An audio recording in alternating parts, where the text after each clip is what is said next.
Bienvenidos mis estimados, les saluda Audionovelas Nakano. Este fanfic no me pertenece, es propiedad de Neki_Blomy. La razón de estos videos es que me duele la vista, así que la convertí en audionovela.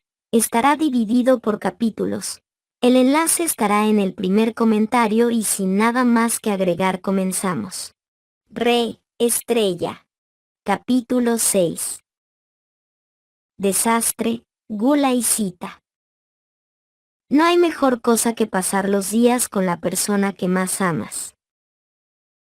Anteriormente en esta historia, Isolde, la bruja de la envidia de la generación pasada, había resucitado a varias personas con el propósito de castigar al reino por profanar su tumba y su sueño eterno.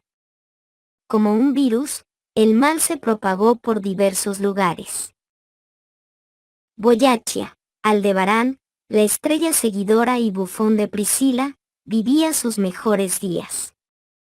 Desde que la selección real terminó, la batalla contra el culto concluyó y los 4 grandes desastres fueron evitados. Su princesa fue reconocida como duquesa por su propio hermano en Boyachia.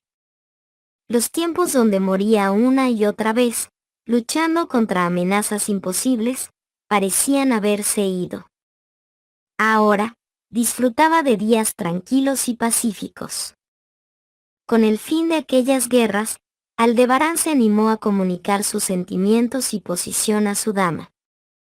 Por supuesto, Priscila respondió con la misma claridad. Y aunque ya intuía cuál sería la respuesta, al encontró un nuevo camino, formalizó una relación con Yaemiko, y desde entonces vivían como pareja. Sin embargo, jamás pensó que su bro, Subaru Natsuki, viviría un destino parecido, ser rechazado por la mujer que amaba, a favor de alguien mejor.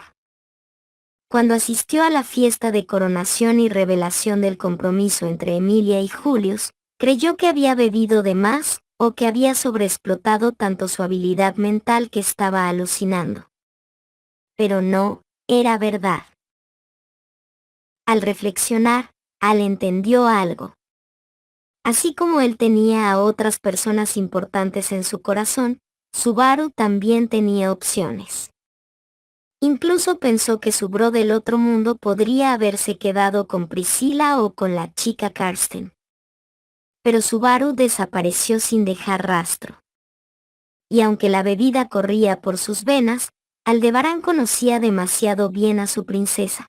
Ella no estaba sorprendida por la elección de Emilia. Tampoco lo estaba la dama Karsten. La única que reaccionó con genuino asombro fue la princesa de los barrios bajos. Las reacciones de Priscila y Cruz parecían más la confirmación de algo que ya sabían. Sumado al plan frustrado de su dama para capturar a Subaru, arruinado por su repentina desaparición, todo llevó a Al a sospechar que había conspiraciones moviéndose bajo las sombras. Sin embargo, carecía de pruebas. Todo quedó en conjeturas. Y, por supuesto, sus teorías no estaban equivocadas. Entre líneas, Emilia jamás despreció a Subaru. Amaba a Julius, sí, pero también quería que Subaru permaneciera a su lado como leal caballero y amigo. Por eso, junto a los demás, ideó un plan. Temían cómo reaccionaría Subaru al enterarse de su compromiso, así que la estrategia, antes de ser arruinada por Garfield, Mimi y, en extensión, Ram, era enviarlo lejos junto a Petra. La doncella menor tendría la misión de consolarlo y ganarse un lugar en su corazón. Lo curioso era que Petra no era la primera opción de Emilia, solo una carta más en el mazo que ella estaba dispuesta a jugar.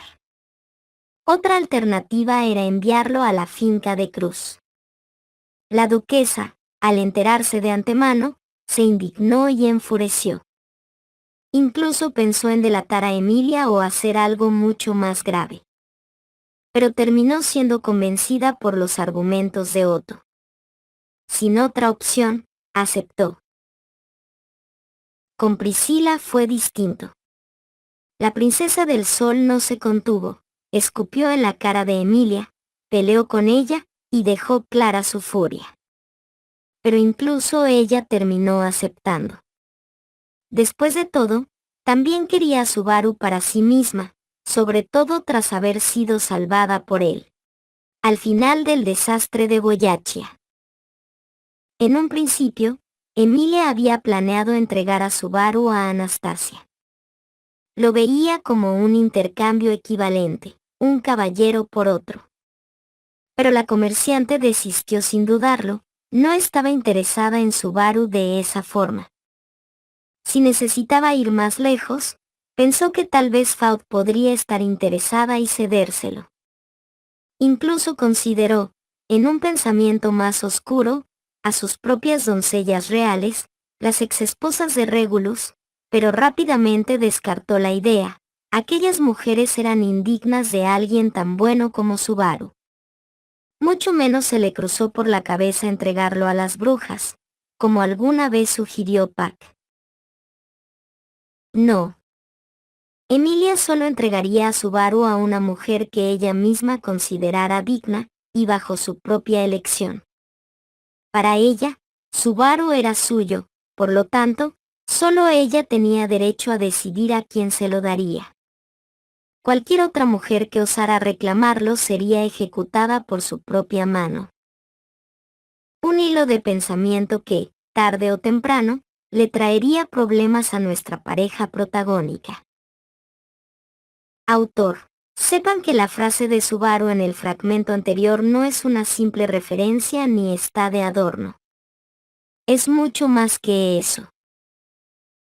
Regresando con Al, el manco caminaba por la capital de Boyaccia, ahora ya reconstruida. Los mercados servían de civiles murmurando los nuevos rumores. El más reciente, la confirmación de la supuesta muerte de Subaru Natsuki, tras un año desaparecido. La noticia no cayó nada bien. El pueblo de Boyaccia quería sangre. Pese a todo, Subaru se había ganado fama y cariño entre ellos. Era visto como uno de los héroes del desastre, y la gente lo quería tanto que clamaba al emperador romper la alianza con Lugunica y declarar la guerra en nombre de la venganza. El batallón Pléyades, que se había disuelto, comenzó a reagruparse. El clan de mujeres Sundrak exigía justicia por uno de los suyos. Pero el emperador no era tonto. Boyaccia aún lamía sus heridas tras el desastre, debilitada y con fuerzas reducidas. Además, igual que él, el emperador no creía que Subaru estuviera realmente muerto. Al tampoco. Sabía que Subaru no sería vencido tan fácil. Debía estar en algún lugar, construyendo una nueva vida. Y si, en el peor de los casos, había muerto de manera definitiva, el mundo entero ya estaría sumido en el caos. Sería el inicio de una nueva era de brujas y brujos. El emperador y sus generales divinos pensaban lo mismo. Alzó la vista hacia el castillo reconstruido. Dentro, el emperador no estaba nada contento. Ahora mismo, él se encontró en la misma plaza donde habían derrotado a la bruja autora de la calamidad, Esfinge. Había pasado mucho desde entonces. Al pensaba regresar a casa con Yae, de no ser por lo que vio. ¿Cómo es posible?, murmuró Aldebarán. A unos metros de él, estaba una mujer de largo cabello blanco y ojos negros. Sus piernas estaban desnudas, sus pies descalzos, y lo único que vestía era un abrigo parecido al de las Rayusus. No era Echidna. Ella seguía encerrada en la torre. La única opción era territorio. Dejó caer la bolsa de compras y, sin dudar, activó su autoridad, preparando su espada de piedra dragón azul. La mujer lo notó y contraatacó en un abrir y cerrar de ojos. Una espada de luz salió disparada de su mano. Un instante después, Aldebarán estaba muerto. el tiempo retrocedió. El manco abrió los ojos, jadeando, al mismo instante en que la espada de luz pasaba rozando su casco. Su primer bucle había comenzado.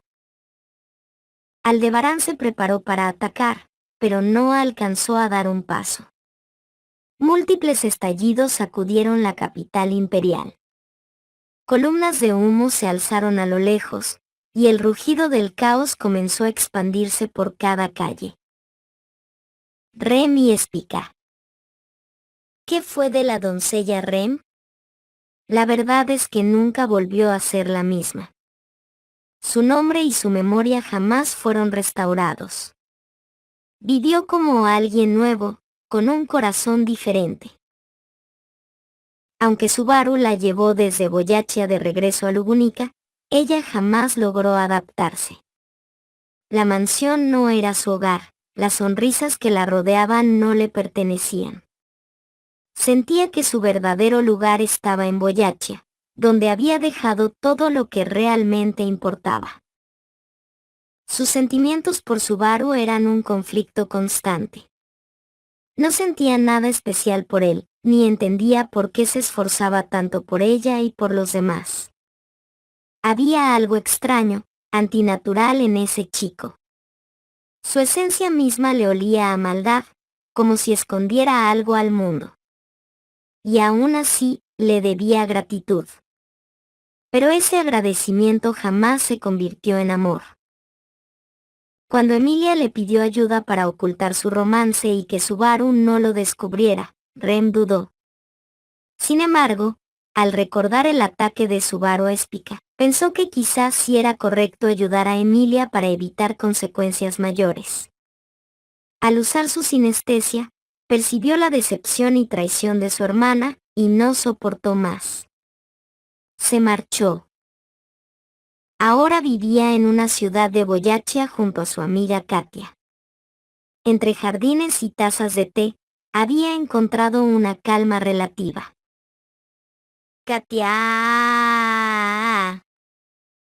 Un rugido feroz sacudió el aire. Los instintos de Rem se encendieron. Tomó a Katia y saltó lo más lejos que pudo. Frente a ellas apareció un enorme lobo, con ojos rojos y un hambre salvaje. Tú estabas con él, vociferó la bestia. Eres la maldita doncella de Subaru Natsuki. Rem entrecerró los ojos. ¿Un enemigo de ese hombre venía tras ella? Todd, ¿eres tú? Susurró Katia, reconociendo la voz de su antiguo prometido. La mujer intentó zafarse de los brazos de Rem para arrastrarse hacia él. Todd Fang, transformado en hombre lobo, se abalanzó contra Rem. No quería dañar a su prometida, pero la doncella era diferente. A ella sí quería destrozarla. Y aún así, resistió el deseo. Me guiarás hasta él. El gruñido de Todd era un veneno. Subaru vendrá a buscarte, y entonces será mío. El lobo se lanzó sobre su presa. Spica. La niña que devoraba estrellas caminaba sola por un sendero, rumbo a Lugunica. Quería encontrarlo a él, a la persona que le dio un nombre, un propósito, y una promesa eterna. Quiero verlo otra vez, pensaba. De pronto, se detuvo. Un escalofrío la recorrió. ¡Aua! ¡Aua! Una mariposa negra revoloteó ante sus ojos. ¡Van! El ataque fue tan súbito que apenas alcanzó a cubrirse. Pobre hermanita, una voz venenosa retumbó. ¿Qué te hicieron? Te privaron de saborear la comida. Frente a Spica estaba Oe Alford, el tercero de los arzobispos de la Gula. Había resucitado, y tras devorar a lo largo de Lugunica, ahora había llegado hasta Boyachia. El hambre en su mirada anunciaba el inicio de otra catástrofe. Spica se teletransportó de inmediato detrás de Boe para atacarlo, pero él esquivó su golpe con una sonrisa torcida. ¿Así saludas a tu hermano después de tanto tiempo?, se burló. Palma del Rey de Hierro. El puño de Boe impactó de lleno en el centro del cuerpo de Spica. Ella resistió, gruñó, y respondió con una patada que lo hizo retroceder. Roy endureció su piel con la habilidad del guerrero devorador y absorbió el golpe. Acto seguido, activó el poder del saltador, desapareciendo en un parpadeo para reaparecer en otro ángulo. Spica se teletransportaba una y otra vez, burlando sus ataques, esquivando por un pelo. Mariposa del poeta maldito, canturreó Boe. Mariposas de colores, brillantes y antinaturales, llenaron el aire en un enjambre mortal.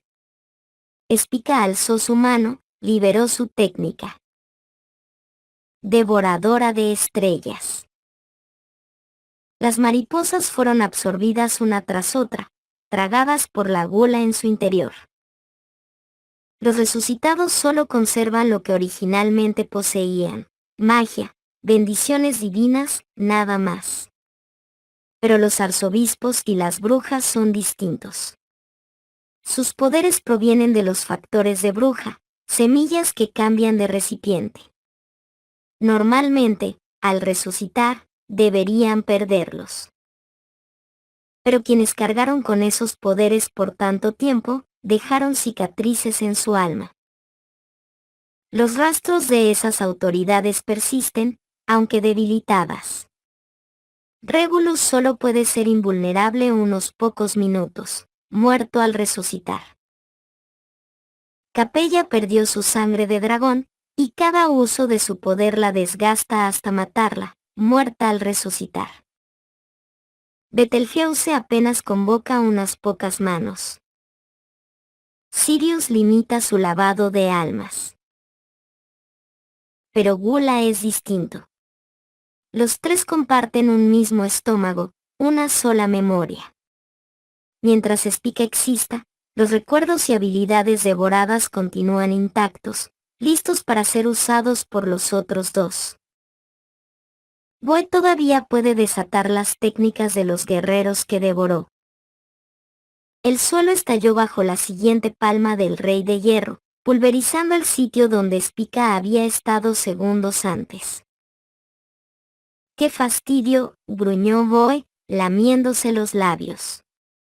Yo solo quería seguir comiendo por toda la eternidad. Pero tú, hermanita, te interpones. ¿Por qué no vuelves a ser la dulce niña que eras? ¡Aua, aua!, Spica negó con fuerza, temblando.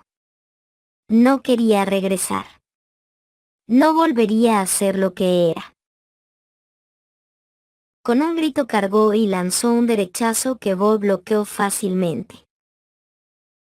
Veamos si sigues pensando lo mismo después de esto. Boe escupió algo invisible que se expandió en ondas de choque. Spica tambaleó, llevándose las manos a la cabeza. Sentía que su cráneo se partía en dos. Palma del Rey de Hierro. Un solo golpe bastó para noquearla. Ya no estorbarás, pequeña hermanita, susurró Boe, inclinándose sobre ella. Volveremos a ser lo que fuimos, la voracidad que consume todo. Y tú, la gourmet que saborea cada bocado. Entonces Boe vomitó. Lo que salió no fue sangre ni carne, sino recuerdos. Los nombres y memorias de Rem, que desde dentro habían influenciado a Spica. Y también la memoria rota de Rui Arnev. Cuando Rui se enfrentó a un Subaru en la torre, sus recuerdos fueron insoportables. Traumatizada hasta el alma, se devoró a sí misma, borrando sus memorias para olvidar el monstruo que era Subaru Natsuki. Por eso Spica había quedado como un bebé. El amor intenso de Rem fue lo único que quedó, moldeando el apego de Spica hacia Subaru. O al menos, eso creyó Boy. Masculló de pronto. Un dolor agudo lo atravesó. Miró su brazo derecho, o lo que quedaba de él. Desde los dedos hasta el antebrazo había desaparecido. Luego notó que Spica ya no estaba donde la había noqueado. Te equivocaste, hermano, su voz resonó clara, vibrante, con el timbre hechizante que había robado de una cantante devorada en el pasado. No fue el amor de Rem lo que me cambió, fue Subaru Natsuki y su amor. No me reinicié para olvidar las muertes que vi, sino para tener otra oportunidad. Para empezar desde cero, como él, para hacer el bien y ser feliz a su lado, como una familia. Él me dio un nuevo nombre y un nuevo propósito. Imposible. Boy balbuceó, temblando de rabia. Eso no debería ser así. Siempre quise ser feliz, vivía robando vidas a través de nombres y memorias, pero nada de eso era mío. Lo único que deseaba era una conexión real, una vida que de verdad me perteneciera, y él me la dio. Roy rugió, palma del rey de hierro. Se lanzó sobre ella, pero Spica esquivó con una gracia casi burlona. La bruja de la gula le dijo una vez a papá que, aunque un alma se sienta satisfecha, si deja de comer muere igual. Spica sonrió, sus ojos brillaban como astros. Yo también estaba llena hasta reventar de recuerdos, de nombres, de banquetes interminables. Pero mi alma seguía vacía. Ahora, por fin, estoy completa. Saltador. Boy intentó abalanzarse de nuevo, pero esta vez Spica lo recibió con una patada brutal que lo arrojó contra el suelo. ¡Qué lástima, hermanita!, gruñó Boy, sangrando. Podrías haberte unido a mí. Hubiéramos tenido un festín eterno. Pero elegiste ser basura podrida. Boy alzó la mano, invocando a la serpiente negra. Tajo de capitacabezas. Con un movimiento fugaz, Spica atravesó el aire. No necesitó más que sus uñas. Un solo corte bastó para separar la cabeza de Boy de su cuerpo. No lo olvides, soy Spica Natsuki, devoradora de estrellas, e hija adoptiva de Subaru Natsuki. Su voz resonó triunfal antes de apagarse con un quejido suave. ¡Aua, aua! No podía mantener mucho tiempo esa voz prestada, la reservaba solo para momentos decisivos. Rem. La doncella cayó de rodillas. No fue derrotada por el hombre bestia, sino por el peso insoportable de sus propios recuerdos. El conflicto de emociones, la disonancia entre personalidades, la dejó vulnerable. Toda aprovechó, y la venció sin piedad. Un paso más, murmuró con frialdad. Un paso más hacia la aniquilación de Subaru Natsuki. Ciudad Santa Ricia. La mujer estilista peinaba con cuidado a Swartz, quien apenas podía ocultar la sonrisa radiante que llevaba en el rostro. Se le ve muy alegre, jovencita. ¿Hoy sucede algo especial?, preguntó la mujer con curiosidad. Ja ja ja, sí, hoy tengo una cita, respondió Swartz, jugando con la palabra cita como si la saboreara. ¿Una cita? Oh, ¿y quién será el afortunado que saldrá con la maestra de espíritus? Sin duda debe ser muy dichoso. Swartz se limitó a sonreír. El silencio sugeriría más que cualquier respuesta. Por cierto, ¿es hermano tuyo? ¿Está soltero? Me gustaría presentarle una sobrina, comentó la mujer con cierta picardía. La sonrisa de Swartz se amplió mientras corregía, enfatizando con malicia, no es mi hermano, es mi pareja. Acentuó la palabra pareja con un dejo de orgullo. Que tengamos un parecido es solo una curiosa casualidad de la vida. La estilista parpadeó sorprendida. Dudó un instante, atrapada entre la vergüenza y la sospecha. ¿Y el apellido?, preguntó, tanteando terreno. Casados. No de la manera formal o tradicional, pero casados al fin, por eso llevamos el mismo apellido. Su respuesta era firme, ensayada, aunque en su voz había una pizca de desafío. La mujer optó por asentir y no ahondar más. Al fin y al cabo, no era extraño que en aquel mundo medieval los lazos de sangre se confundieran con los del deseo. Y ella misma, casada con su primo, no era nadie para juzgar. Swartz salió del local con el cabello perfectamente arreglado, satisfecha. Podía haberlo hecho sola, pero esta vez quería que otros la admiraran. Quería lucirse para él. Se había comprado un vestido nuevo, de tela ligera que marcaba cada curva con delicadeza, acompañado de un cuello brillante y unos aretes que hacían resaltar el tono de sus ojos. No recordaba la última vez que se había esmerado tanto. Quizás desde aquel fiasco con Emilio, pero hoy, por primera vez en mucho tiempo, se sintió hermosa, poderosa, segura. Con una pequeña bolsa de dulces en mano, caminó hacia la plaza central. Y allí estaba él. Subaru, vestido con un traje elegante, sujetando un ramo de flores azules y una caja de chocolates. Su porte, su mirada, parecían los de un caballero salido de un sueño.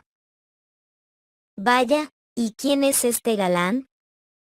Swartz dejó escapar la frase con coquetería, balanceando suavemente las caderas al acercarse. Lo mismo me pregunto, ¿quién es este ángel caído que me roba el aire con solo aparecer? Respondió Subaru, recorriéndola con la mirada, sin ocultar su asombro. Él extendió las flores hacia ella. Swartz, al recibirlas, dejó que sus dedos rozaran los de Subaru. Ese pequeño contacto provocó un estremecimiento que ninguno de los dos quiso disimular. Son preciosas, susurró ella. Pero no tanto como el gesto. El cruce de miradas encendió algo silencioso entre ambos. Para Subaru, era un alivio que por fin alguien recibía sus flores con verdadero entusiasmo. Para Swartz, era el cumplimiento de un deseo que siempre había anhelado, ser cortejada, sentirse única. Subaru ofreció su brazo con galantería. Vamos, mi dama.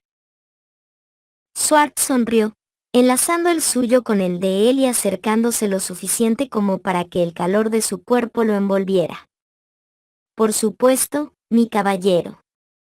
Pero, susurró cerca de su oído, con un dejo juguetón, más te vale que no te conformes solo con caminar a mi lado hasta esta noche.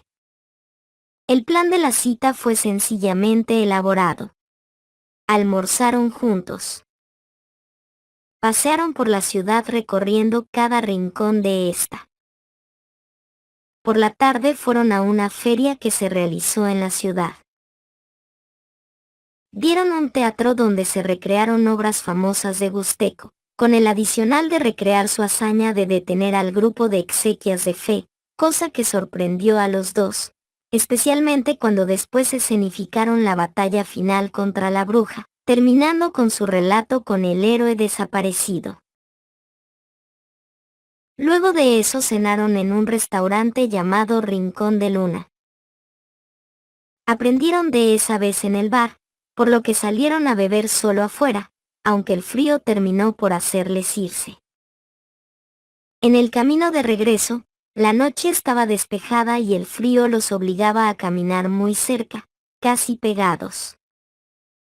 Si no hay constelaciones de nuestro mundo, ¿qué tal si inventamos las nuestras?, propuso Schwartz, con brillo en los ojos. Bien, el que inventa más constelaciones gana, aceptó Subaru. Durante más de media hora se rieron señalando figuras inexistentes en el cielo. Entre risas y susurros, se fue acumulando una complicidad eléctrica, algo que ya no tenía nada que ver con las estrellas. «¿Sabes que esto no tiene sentido?», rió Schwartz. «Sí, pero valió la pena intentarlo».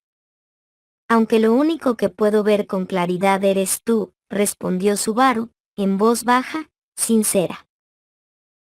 Ella se sonrojó, pero no dijo nada. Solo entrelazó sus dedos con los de él hasta llegar a la posada. Saludaron a la casera con la naturalidad de una pareja feliz, pero apenas cerraron la puerta de la habitación, la atmósfera cambió. Schwartz giró la llave con un clic y, sin previo aviso, empujó a Subaru hasta que cayó sobre la cama.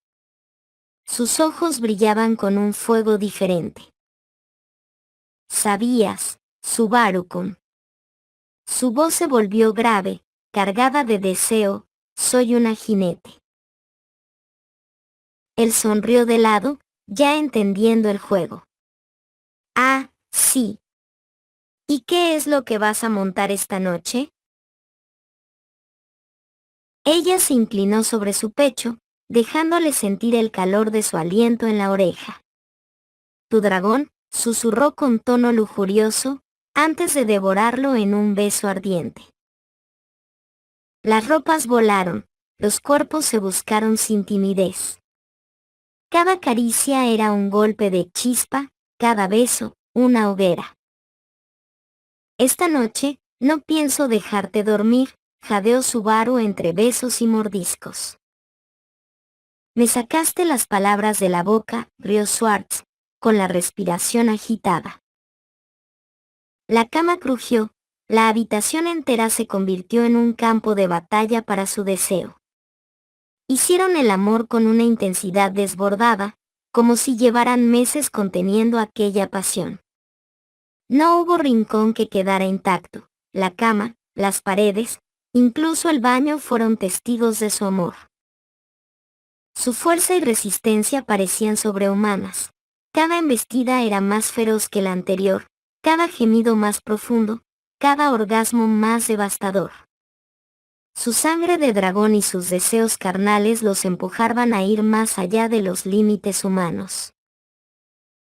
Entre jadeos y risas, se retaban como si fueran niños, pero con la ferocidad de amantes desesperados. «Te amo», susurró Schwartz, con la piel perlada de sudor. «Yo también te amo», respondió Subaru, mordiendo suavemente sus labios. «No, yo más». «No, yo más». La risa compartida fue música entre gemidos, hasta que nuevamente fueron arrastrados por la marea del deseo. Buenas eran las paredes gruesas de aquella posada, porque de otro modo, todo Ricia habría sabido de su frenesí. Excepto, claro, por la rata que vivía oculta en la habitación y que, con malicia, pensaba: «Son unos salvajes, unos bárbaros, unos pervertidos, me encanta, sigan así».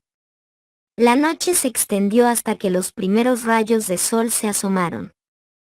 Aún entonces continuaron, hasta que sus cuerpos exhaustos cayeron finalmente entrelazados, abrazados como siempre habían soñado, plenos, satisfechos, enamorados. Durmieron así, con el corazón rebosante y el alma en calma, ignorando por unas horas el mundo que se desmoronaba afuera. Porque esa noche, y ese amanecer, les pertenecieron solo a ellos. Eso es todo por este video, muchas gracias por ver, den like y suscríbanse, nos vemos en el siguiente video.